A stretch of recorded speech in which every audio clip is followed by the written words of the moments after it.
Hello, everyone. So this is me, Dr. Deborah Baslau Farias, Dr. D for short, and today's topic is academic referencing, which is something that most people aren't really excited about, but trust me, it's something that we have to learn. It's a skill that you need to develop, so you might as well learn how to do it right. So what is academic referencing? And the first thing that it's basically saying, you're telling the reader, this is where the idea came from. It's basically you, as someone who's writing, you're acknowledging the sources of where that particular information is coming from. Why do we do it? Now, there's a couple of very important reasons why proper referencing is just so important. The first one has to do with academic integrity.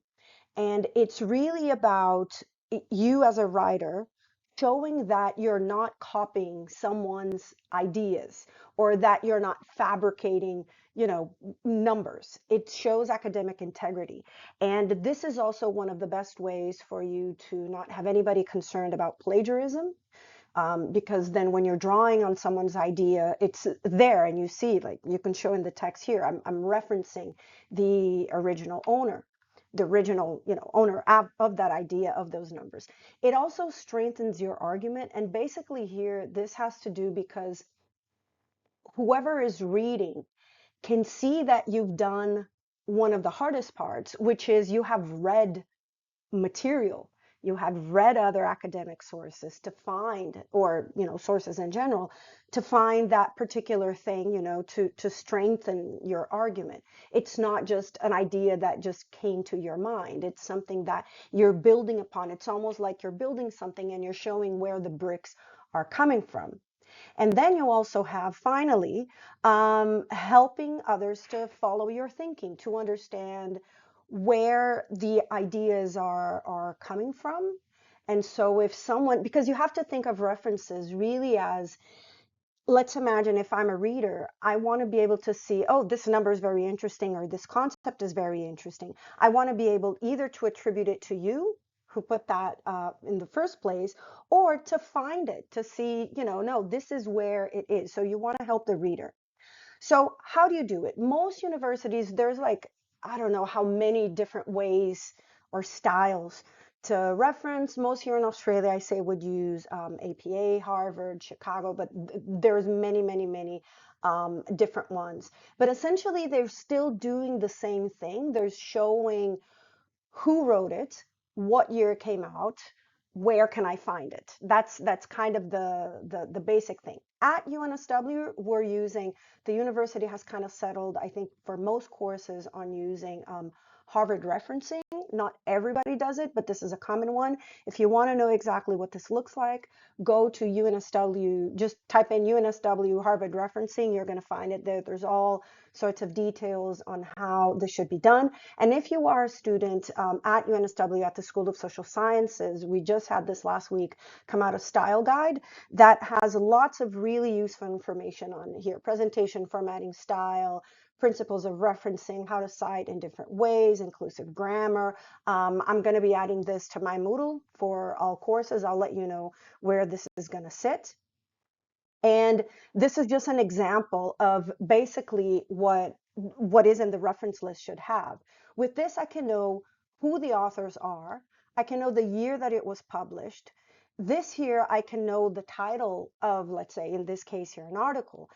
And I know the journal. It's always in italic, the name of where that was published. And one of the ways is that it facilitates for the reader to separate between the title of, let's say, the book or the article or the book chapter, and where it was actually published. So it was in a journal, it was in a book. So everything, it's there, it should be in italics. In this case, it has 23.1, probably meaning that it was volume 23, issue 1, because you have journals that have many, many, many you know, I need to know. It can't just be the journal, but it's like where in the journal. And if you have, 5 publications in a year, I need to know where to find it, and then the page number. And then if you are, a DOI, just so you know, let me go back here. So DOI, I can't go back. Okay, so DOI is it's a digital. object identifier, and a DOI is used so you can find that, a digital object. In this case, it can be a newspaper publication, it can be something that's online that is not going to be broken by a URL, because URL can change, but a DOI is permanent and unique to that particular publication. And that's why it's so useful. And finally, what it is that you need to reference. So basically, if it's not coming from your brain, it's probably good to reference it. And so basically what I'm saying is you're talking about theories, statistics, definitions, arguments or ideas made by someone else, wherever the source is for that particular thing. Now, you don't need, just to be clear, you don't need to reference every single thing, like Canberra is the capital of Australia, or the UN was created in 1945. Things that are like, no, this is just in many ways common knowledge. One thing here also that I think is, fundamental thing worth mentioning: do not use AI for referencing. Basically, AI hallucinates.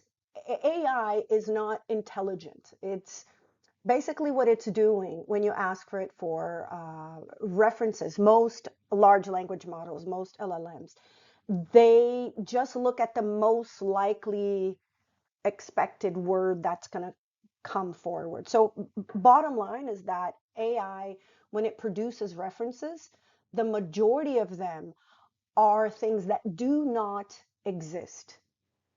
And so don't rely on this, use different systems, but don't rely on AI, because even if you've done all the work, but then all of your referencing, it simply doesn't take the reader to an actual place. Everybody's going to be look and is going to say you were using AI to create these fake references. Essentially, the impression that the reader is going to get is that the entire work you did is not trustworthy. It is just basically you're relying, all of your sources are coming from places that don't exist. So this is really, really serious now in the space of, in this reality of AI. You really want to show that you own the stuff, and you do that by making sure that all of the references are checking out. If you have any specific questions regarding this, you can email here, but if you are one of my students now, you can just email me or email one of your head tutors, and we will be happy to help. And also you can check the library. There's a lot of really good information there for you on this. Cheers.